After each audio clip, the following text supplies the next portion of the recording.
Welcome to NTD Evening News. Our top story tonight, President Trump clashing with the South African president in the Oval Office over accusations of Afrikaner genocide. What's in a video that Trump showed and how the South African leader responds. Iris Tao at the White House.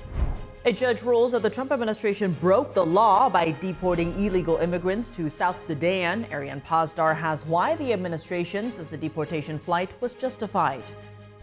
Secretary of State Marco Rubio testifies on the Hill for the second day in a row, this time in front of House lawmakers. He faced questions on State Department cuts and implementing Trump's foreign policies. Jack Bradley with the key takeaways.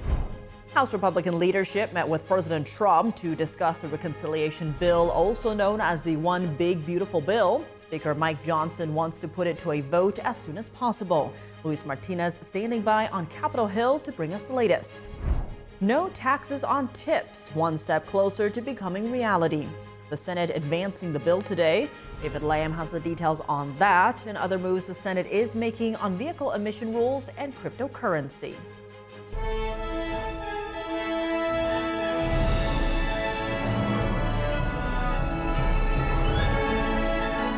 This is NTD Evening News, live from our global headquarters in New York City. Here's Tiffany Meyer. Good evening, and thank you for joining us tonight. House Republican leadership met with President Trump at the White House today to discuss the reconciliation bill, also known as the One Big Beautiful Bill. Speaker Johnson wants to put it to a vote as soon as possible, ahead of a self-imposed Memorial Day deadline. Our Washington correspondent Luis Martinez joins us from the Capitol with the latest. Good evening, Luis. First of all, what's the rush? Why do House Republicans want to pass this bill before Memorial Day? Of course, Tiffany. Well, it's a self-imposed deadline, the Memorial Day deadline. The real concrete deadline that Republicans have is August, when the U.S. will reach its debt limit and will, of course, default on any debt going forward unless they lift that debt ceiling, which is included in this One Big Beautiful Bill. They're expecting to lift the debt ceiling $4 to $5 trillion.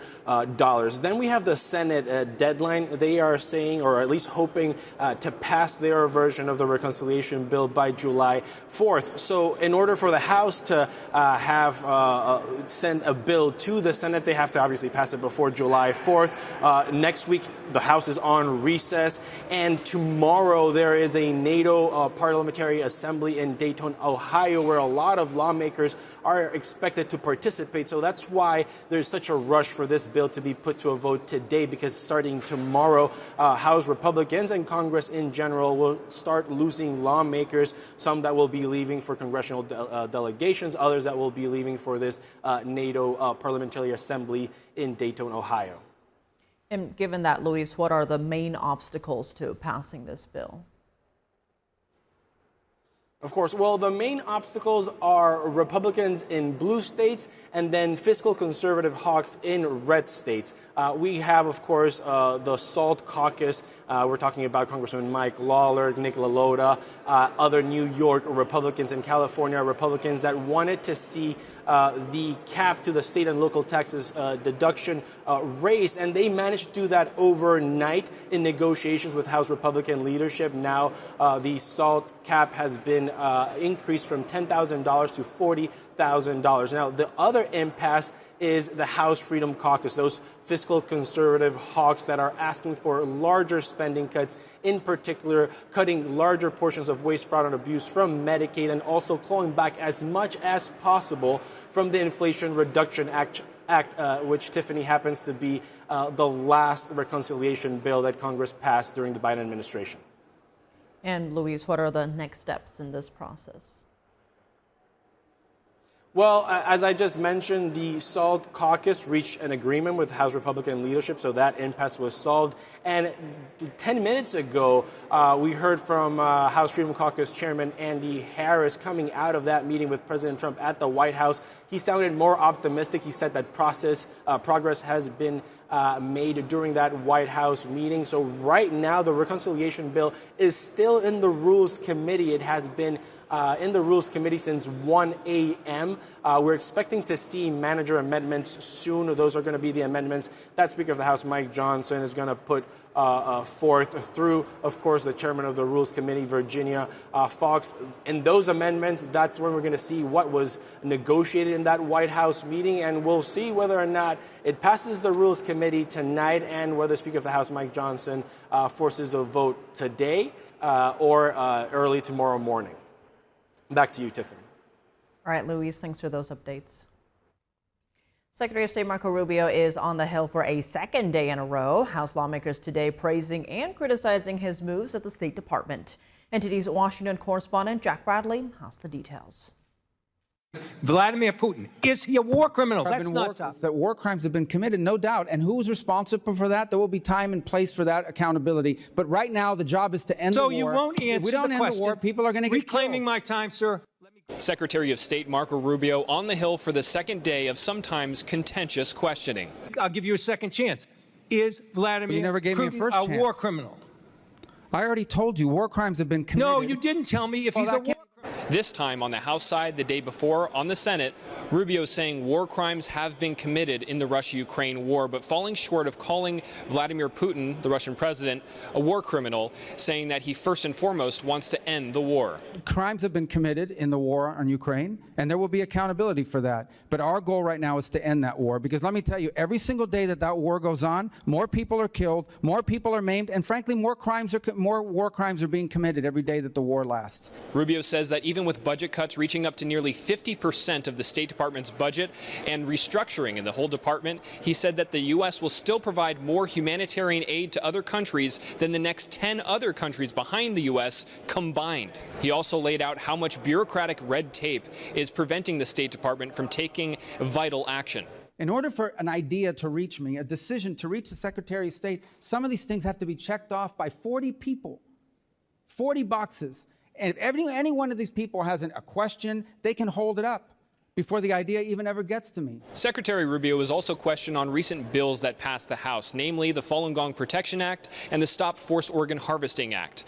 Falun Gong practitioners are a group of around 100 million people in China, and they practice truthfulness, compassion, and forbearance, and they're targeted by the Chinese Communist Party for their faith. You know, you and I have worked on issues like forced organ harvesting. You and Tom Cotton were the prime sponsors of a bill on the Senate side, and Xi Jinping is making billions by killing tens of thousands of young people, average age 28, each and every year, Falun Gong, and you know it, you're the sponsor of the bill. Obviously, the organ harvesting, China plays a concerning role in that regard, and we would obviously be helpful in any way we can.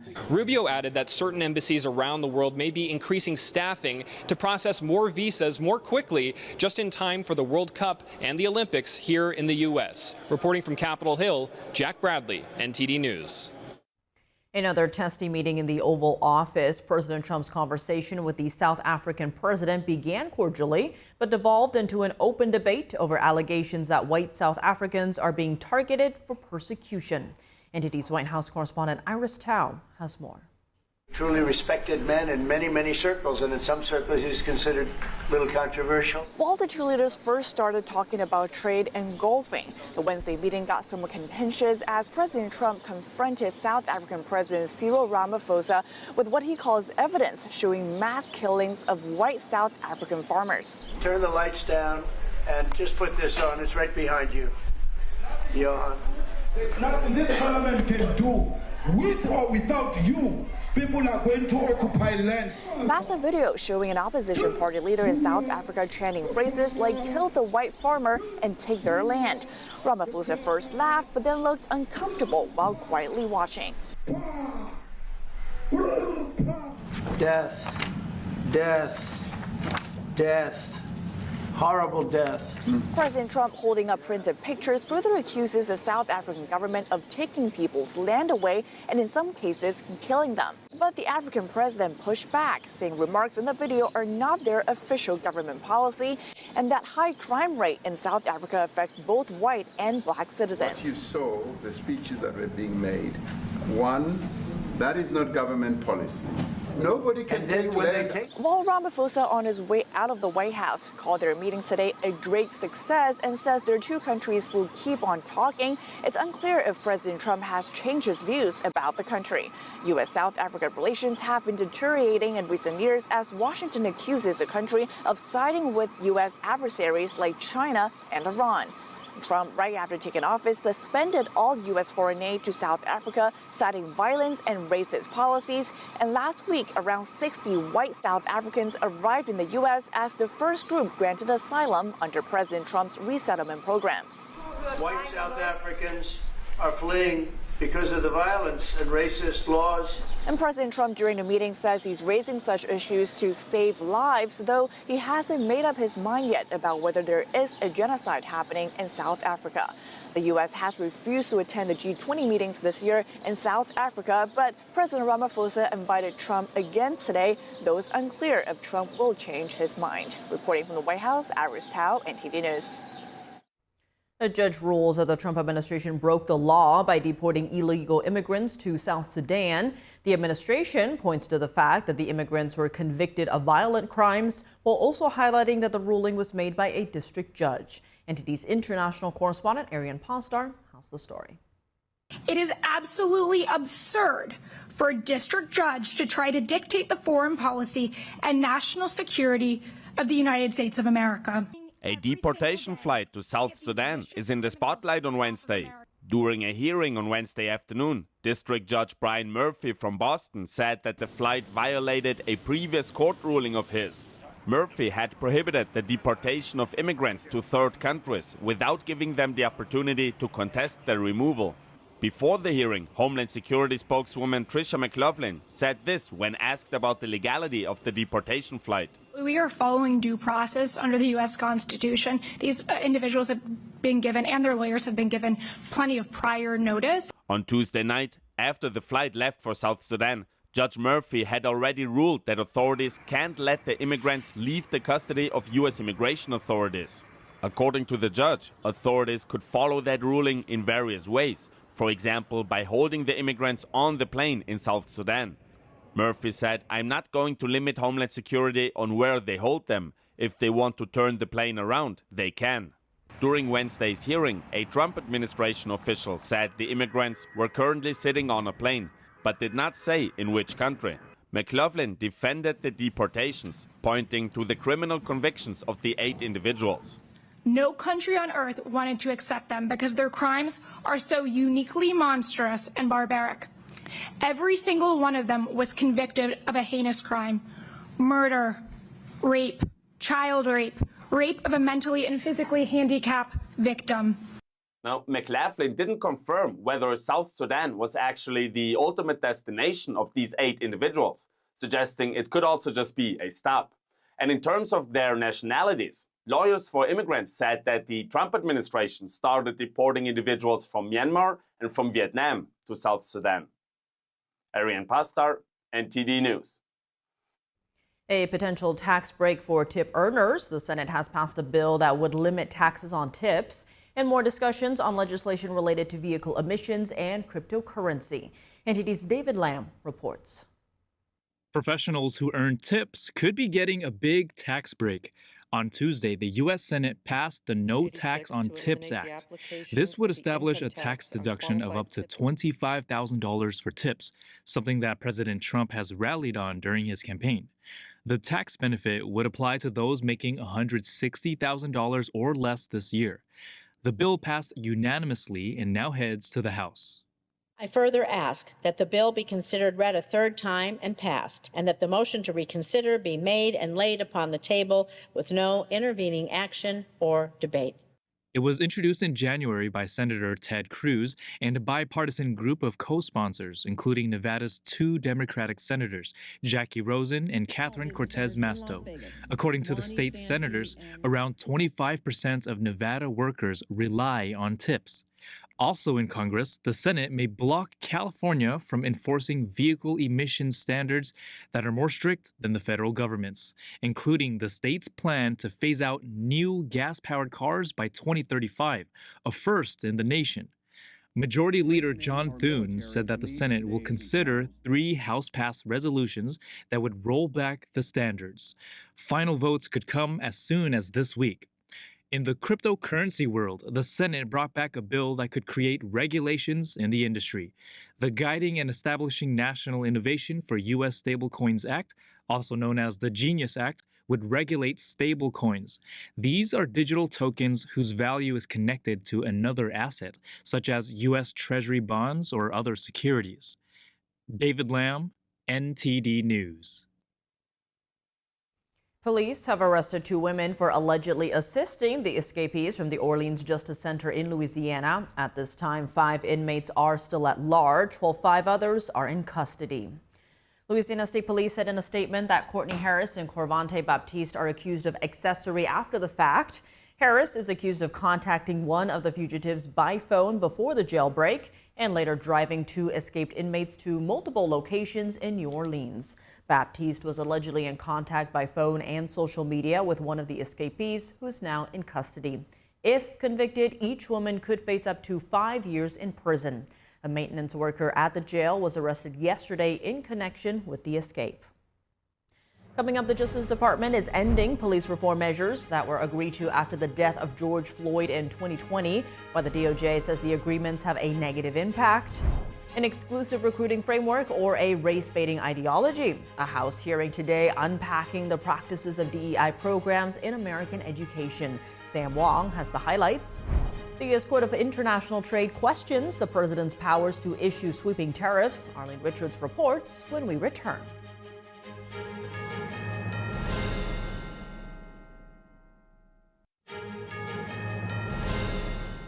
Welcome back. I'm Tiffany Meyer. The Justice Department is ending police reform agreements and investigations into 2 police departments. The DOJ says the agreements represent a failed experiment while handcuffing local leaders and police departments. A statement by the Justice Department reads that police reform measures turn power over to unelected and unaccountable bureaucrats, often with an anti-police agenda. The cities of Minneapolis and Louisville secured court-approved settlements after the deaths of George Floyd and Breonna Taylor in 2020. The DOJ's Civil Rights Division will now seek to dismiss the pending litigation against the 2 cities. The division also plans to close investigations into the police departments of Minneapolis and Louisville. The deaths of Floyd and Taylor sparked protests and riots across the U.S. in 2020. Louisville and Minneapolis were the 2 most high-profile cities to be investigated for alleged police abuse. An inclusive recruiting framework or a race-baiting ideology. A House committee today delving into the practices of DEI initiatives in American education. NTD's Sam Wong has more. It's a philosophical roots nourished in the seedbed of Marxism. DEI states that our surrounding social construct determines our destiny. Not effort, tenacity, grit, dreams, or character, but instead our ancestry, history, and color. A Wednesday hearing at the House Subcommittee on Higher Education and Workforce Development examined the implications of diversity, equity, and inclusion programs, otherwise known as DEI. Supporters suggested that opposition to DEI is politically motivated. Politicized attacks on DEI are largely informed by anecdotes and small numbers of reported wrongdoings on a relatively tiny number of campuses. While critics say the policy undermines merit and puts group identity above all else. It teaches that all social ills can be traced to an oppressor, a segment of people in which prejudice and hatred is always justified. I had dinner last night. Since day one of his second term in office, President Trump has been working to eliminate DEI mandates in the federal government. The administration is also pressuring major universities, telling them they have to either roll back those programs or lose federal funding. But some schools have yet to comply with that policy. Unfortunately, many universities have continued to engage in illegal race-based discrimination, defying both the nation's highest court and the president. An April 16th report from Parents Defending Education noted that 245 universities still have institution-wide DEI offices or programming, and that 180 colleges or schools within universities do as well. Outside of government and education, DEI programs are embedded across the private sector, which some experts say is eroding the standard of their professions. Medical schools now emphasize political ideology with less time dedicated to anatomy and physiology. Accreditation bodies impose DEI requirements that promote unlawful discrimination in admissions and hiring. State licensure boards are mandating implicit bias training based on tools with no proven validity. Earlier this week, the Justice Department announced a new initiative targeting DEI efforts on university campuses.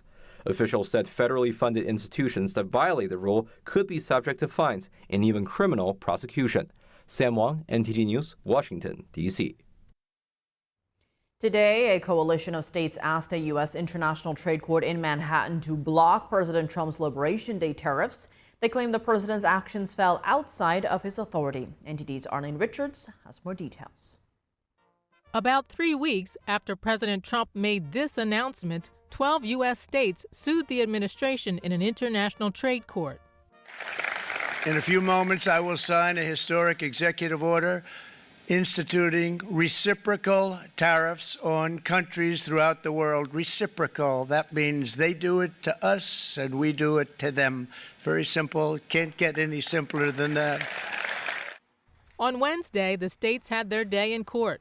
Before a 3-judge panel, they argued that President Trump failed to properly apply the law. The law, called the International Emergency Economic Powers Act, or IEEP, they argue, is meant to address unusual and extraordinary threats to the U.S. The states argue Trump's tariff actions don't address the proposed threat, drug trafficking. The panel challenged both sides to explain how decision-making powers are divided between the president and the court under the act. The states argued the act permits the court to limit the president's actions. A government attorney argued the act doesn't permit the court to decide whether the president's actions are appropriate. He said their role is limited to whether or not the statute applies to tariffs.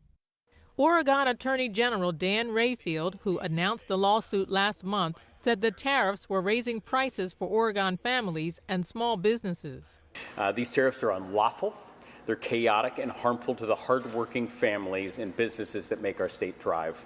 And they are not just numbers on a page. They are real costs in all of our wallets, your workplace, and all of our future. Some judges on the panel Wednesday seemed skeptical of the government's argument. The Justice Department is asking the court to dismiss the case. The same 3-judge panel hearing arguments on Wednesday heard arguments last week in a similar case brought by 5 small businesses. The court is expected to issue a decision on that case in the coming weeks. Arlene Richards, NTD News. Shein and Temu face a proposed fee of €2, just over $2, to ship low-value packages to customers in the European Union. The EU says this will pay for handling fees to ensure goods meet the strict entry standards set by the bloc. European retailers say the current duty-free policy gives the Chinese suppliers an unfair advantage. NTD's international correspondent Moncom Hudson has more.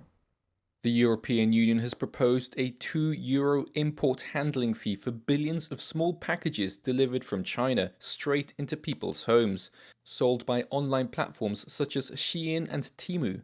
EU customs authorities handled some 4.6 billion low-value packages bought online in 2024, twice as many as the year before, and the vast majority of them, some 91%, coming from China. The volume has created a huge workload for EU customs staff and presents challenges to ensuring the safety and standards of goods entering the bloc. The European Parliament's Trade Committee Chair, Bernd Lange, said on Wednesday, "With 4.6 billion packages, you can't really have proper controls, and to introduce it costs a lot of money. Therefore," he said, "it's fair to ask Alibaba, Temu or Shein to pay their fair share of the cost." European retailers say the existing duty-free policy gives Shein and Temu an unfair advantage. Under the proposal, packages worth under €150 or $170 would no longer be customs-free. The proposed €2 fee is around $2.27 per parcel sent directly to customers. Parcels sent to warehouses in the EU would see a lower 50 tax. The fee needs approval from EU governments, which have not yet discussed it, and from the European Parliament. The EU's move follows a similar US tariff on Chinese goods sent to America. The United States this month scrapped its de minimis policy that allowed duty-free entry to parcels worth less than $800.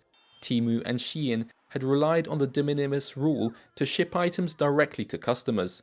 President Trump called it a scam that damaged small American businesses and threatened national security. Now, these low-value Chinese goods face either a 54% tax or a flat $100 fee per postal package. Malcolm Hudson, NTD News.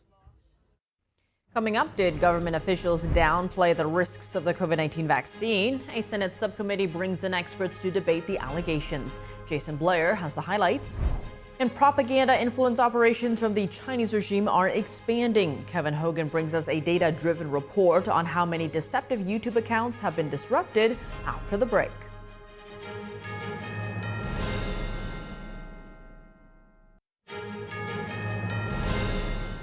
Welcome back. I'm Tiffany Meyer. Senators today heard testimony from doctors about injuries related to the COVID-19 vaccine. The hearing specifically highlighted cases of myocarditis. NTD correspondent Jason Blair reports. So much of our miserably failed response to COVID made no sense. Masking, devastating shutdowns, the sabotage of early treatment, rapid approval of remdesivir, and the maniacal reliance on the COVID-19 injections. COVID-19 vaccines have saved millions and millions of lives. The Senate Subcommittee on Investigations debated about adverse effects surrounding COVID-19 vaccines. It still has been difficult to get the documents. I think we finally got enough documents to certainly demonstrate in this case with myocarditis that the federal government was well aware of it, downplayed the severity, and hid what they had actually found. Let's be clear. The allegation is that they purposefully concealed evidence.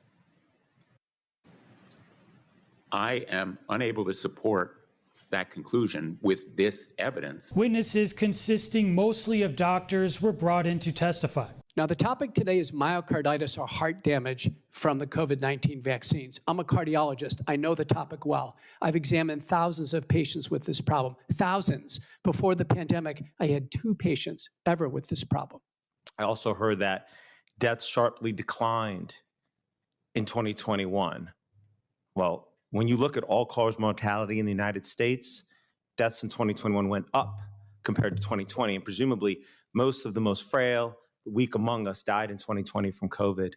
We should have had a reduction in all-cause mortality in the United States. We did not. But I've seen firsthand children dying from the spread of preventable diseases because of vaccine skepticism, because people lose faith.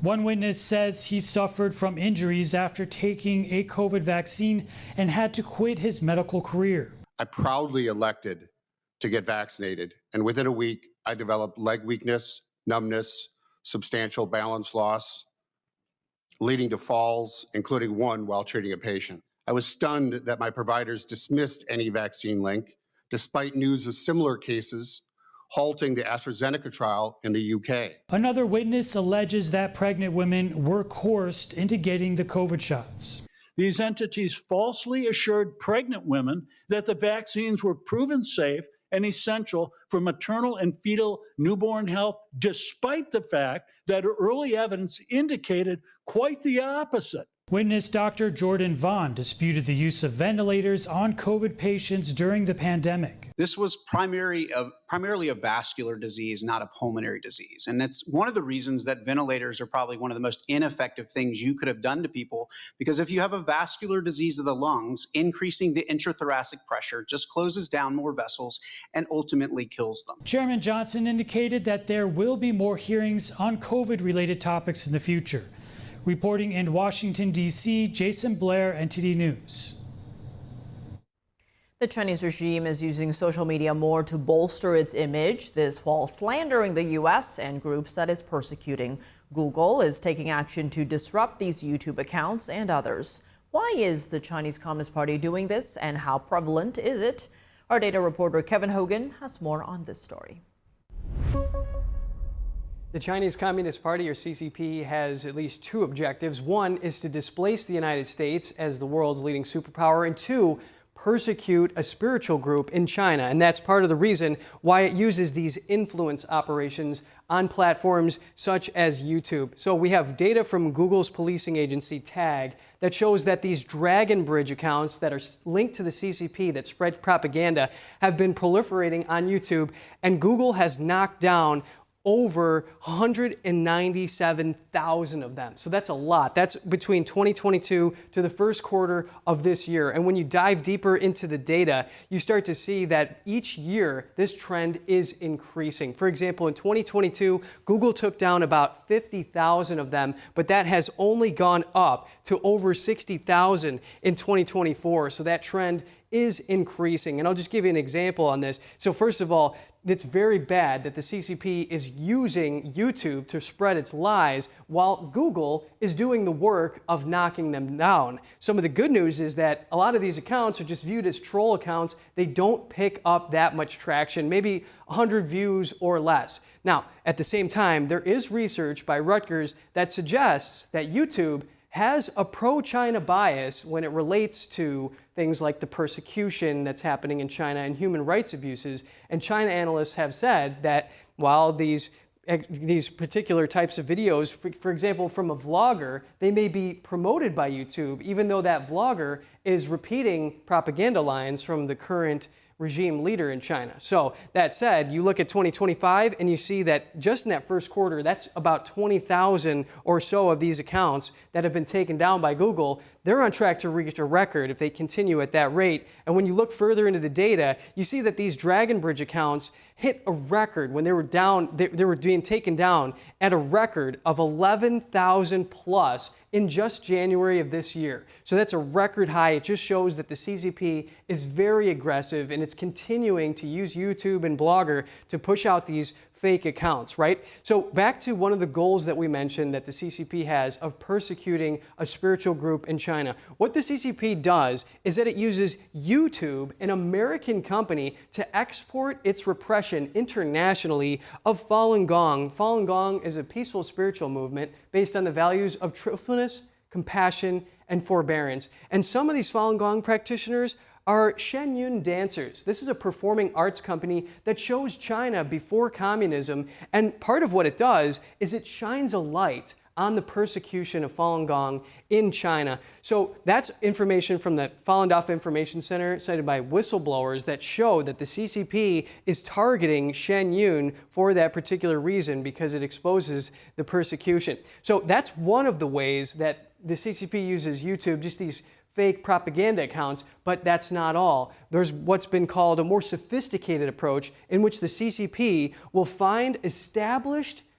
influencers, Western people that have a big following on YouTube, and they'll pay them money to disseminate their propaganda materials. I'll give you an example. Tim Pool, he's a prominent U.S. political commentator. He says that some random unknown account emailed him and offered him $200 to promote and share a video disparaging Falun Gong. He wouldn't take the money and wouldn't do it, saying, "What is this?" But that just goes to show that the CCP will use those means to try to spread its lies. And our China analyst, David Zhang, he's the host of China Insider with David Zhang, he shines a light on this, saying that the CCP has manipulated the public opinion space, especially on YouTube, in the past 2-3 years to really focus on using foreign faces and not people from China to try to legitimize their claims. So this is happening, and it's very important for people on Blogger and especially YouTube to make sure that the content they're consuming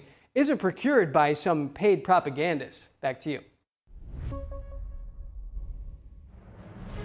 Coming up in the NBA, the Thunder rolled over the Timberwolves in Game 1 last night. Dave Martin joins us to discuss. And flag football is going global, and NFL players are officially in. The 2028 Olympics in Los Angeles are making history after a unanimous vote by NFL owners. More on that when we come back.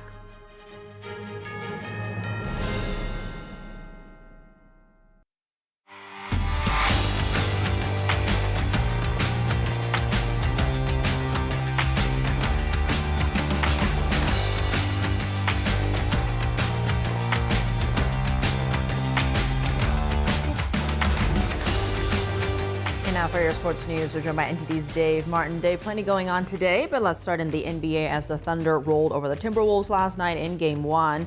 What did you think were some of the keys to win this? Really, it was Oklahoma City's offense. You know, I talked yesterday about how this is a battle of two of the best defenses in the league. And really, through the first half, it was a low-scoring game. But then midway through the third quarter, Oklahoma City broke it open, had that 17-2 run, and then they just ran away with it in the fourth quarter. So they scored 70 points there in the second half, won 114-88. Let's go ahead and listen to what the two coaches thought were the keys there after the game. I thought that was the game, for us, to play as poorly as we did offensively in the first half and to be down 4 was a major victory for us at halftime. And the defense was a huge catalyst in that. I thought offensively, it's a very different series, it's a very different team stylistically, and I just thought it took us some time to calibrate that. They're a lot more pressure-oriented on the perimeter. They're a lot more physical on the perimeter.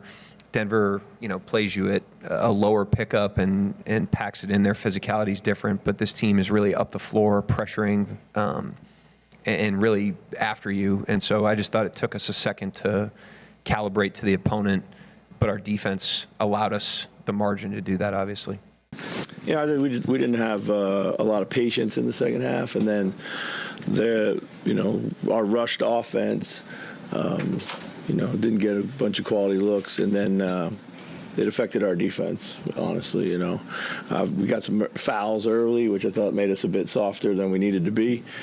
And then, it was just, then when we did get good looks, they didn't go down, So the Thunder lead the series now 1-0. Game 2 will be Thursday night. Tonight, we have Game 1 between Indiana and New York. Now, these two met in the playoffs last year. The Pacers won that series in 7 games. Tonight's game is going to start at 8 p.m. Eastern Time in New York City, right over here at Madison Square Garden. Seen the barricades going up. Well, looking at NFL news, the controversial Tush Push play will not be banned after the motion failed to garner enough votes. Did that surprise you? I honestly had no idea what to expect. It could have gone either way for me. The only thing I knew for sure is the Eagles probably would not be voting to ban this play. I mean, they ran it more than anyone. They were very successful with it. Now, just to back up, this is the play where a couple of players line up behind the quarterback, and as soon as the play starts, they just push him forward. So it's a short yardage play. Really only two teams use it, the Eagles and the Bills. And really what it ends up being this big scrum of players, which is actually one of the concerns. Most people say, well, this looks more like a rugby play. Is it actually a football play? Now, the other concern is injuries, although nobody seems to actually been able to point to a specific injury. So the question is, do they really want this play going forward? And apparently they have voted to keep it in. Now, ESPN is reporting that the vote was 22-10 to ban it, but they needed 24 votes for that to actually happen. So it looks like the Tush Push play will continue in 2025 anyway. So big news for the Eagles. There we go. Moving to tennis news, Novak Djokovic says he'll be without a head coach for next week's French Open after recently splitting with former rival Andy Murray. Did he give a reason for the breakup? He didn't exactly say. He has not had a great 2025 season. He's 12-7 so far. He's actually lost 3 straight matches. That's, of course, completely unlike Novak Djokovic. Of course, the guy is turned 38. So that's to be expected from most players over 30. It's just that we've not seen this yet from Djokovic. Now, he was actually asked about the split between him and Andy Murray, his old rival, yesterday. Listen to what he said here. We did say that we are going to not commit to that relationship on a very long term. So we're going to see how it works in a way. For us, it was a test in Australia, and then we agreed that we're going to work,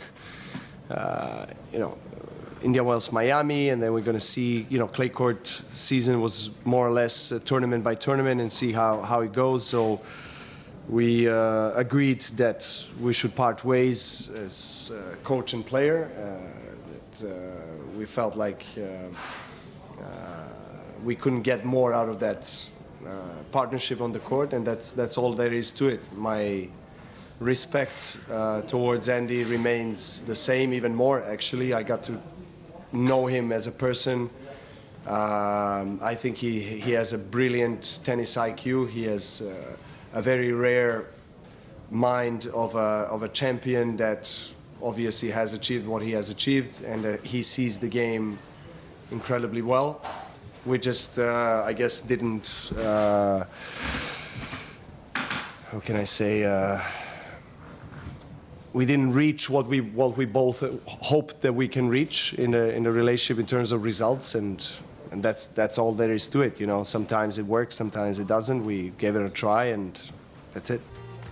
So the French Open begins play on Sunday. Now, Djokovic currently still ranked 6th in the world, so he'll probably be seated right there. But as far as for him, Tiff, he's actually in quite a drought now. That's 5 straight majors that he has not won. For him, that is a huge drought. I'm so interested to see what he's got left. Shifting gears to the NHL, we have Game 1 tonight between the Dallas Stars and Edmonton Oilers. Who's the favorite in this series? Yeah, the Stars are. They had a better record this season, so they've got home ice advantage. Now, these two need playoffs last year at this stage. Edmonton won that series in 6 games. So tonight's game is at 8 p.m. Eastern time, and it'll be in Dallas. Now, last night, the Florida Panthers beat Carolina 5-2 to take a 1-0 lead in that series. Florida now is 3 wins away from making it back to the Stanley Cup Finals, and that will be their 3rd straight appearance, should they do so. Obviously, kind of early, but it never hurts to look ahead, right? Well, Dave, as always, thanks for joining us. Thank you, Tiff. Flag football is moving forward for the 2028 Olympics as NFL owners have officially approved players to compete in the Los Angeles Games. This decision will bring some of the football's top talent to the global stage for the first time. NTD's Christina Corona tells us more. Flag football is headed to the world's biggest stage, the Olympics. And for the first time ever, NFL players could suit up to represent their country in 2028. The NFL owners unanimously passed a resolution giving every NFL player an opportunity to play in the Olympics in 2028 in Los Angeles. I think this news represents a great opportunity for the sport, for the NFL. It's truly the next step in making NFL football and football a global sport. NFL owners voted Tuesday to let league players compete in the 2020 Olympic flag football competition in Los Angeles. To pass, the vote required support from 24 of 32 team owners. NFL Commissioner Roger Goodell said it passed with full support. For our players, we think it's a tremendous opportunity for them to represent their country, to compete for a gold medal, which is the pinnacle of global sports. Only 1 player from each NFL team will be allowed to take part in the Olympic event. Just to think about the chances of, playing in the Olympics and, getting a gold medal is a dream. The NFL will offer injury protection and salary cap credit to players who participate. The league will collaborate with the Players Union, the International Federation of American Football, and Olympic officials to establish rules for NFL player participation. The Olympic tournament will feature 6 men's and 6 women's teams, each with 10 players. Games will be 5-on-5, with remaining players serving as substitutes. Minnesota Vikings wide receiver Justin Jefferson said he was speechless after learning he might have a chance to compete in the Olympic Games. Just reverting back to being a kid and watching the track and field, meets, watching basketball win the gold medal. So, that's something that as a kid I always wanted to be a part of, but football wasn't globally. So now that we're expanding the game and we're going more globally, it's pretty cool. He says the Olympics were something he looked up to as a child. Flag football, which is a non-contact version of the game, is played by over 20 million people in over 100 countries. Reporting from the city of El Monte, Christina Corona, NTD News. And that's all for today's news. For round-the-clock coverage, visit us at ntd.com/live or download our NTD app. Thanks for tuning in. I'm Tiffany Meyer. Good night.